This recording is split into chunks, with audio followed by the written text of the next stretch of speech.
হাফিজুল্লাহ পাঠান হলো এই জাদুঘরের যে প্রতিষ্ঠাতা, তার নাম বলো। এই জাদুঘরের প্রতিষ্ঠাতা মোহাম্মদ হানিফ পাঠান। হানিফ পাঠানের নাতি হচ্ছে তুমি, তাই না? আচ্ছা, বলো তোমার মিউজিয়াম সম্পর্কে কিছু বলবা।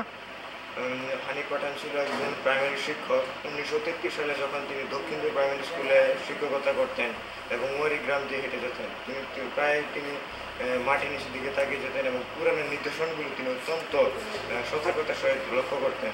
তারপর তিনি কিছু এসব নিদর্শন সংগ্রহ করতেন, হেঁটে যেতেন এবং দেখতেন নিচ থেকে যে মাটির নিদর্শনগুলো দেখতেন এবং তিনি তার গভীর মনে চিন্তা করতেন এবং আসলে এগুলো ওয়ারি বটেশ্বরকে পুরাতন গ্রাম।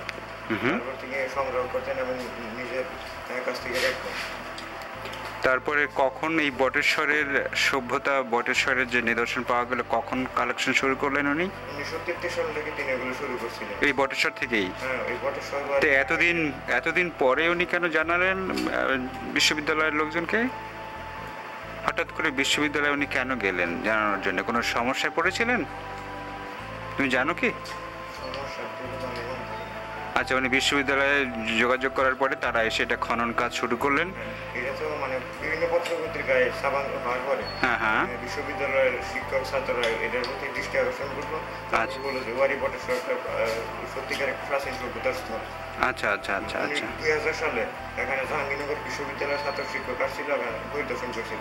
আচ্ছা, বোঝা গেল যে এটা একটা পুরানো কীর্তি এখানে রয়েছে, কয়েক হাজার বছরের পুরানো, প্রায় 1000 বছর আগে পুরানো কীর্তি। আচ্ছা আচ্ছা আচ্ছা। তোর নাম বলো। আমার নাম মোহাম্মদ হাফিজুল্লাহ পাঠান। তুমি কি করো? আমি বটেশ্বর উচ্চ বিদ্যালয়ের 9ম শ্রেণীর ছাত্র। আচ্ছা আচ্ছা, থ্যাংক ইউ। বটেশ্বর থেকে ফিরে আসার পর আমরা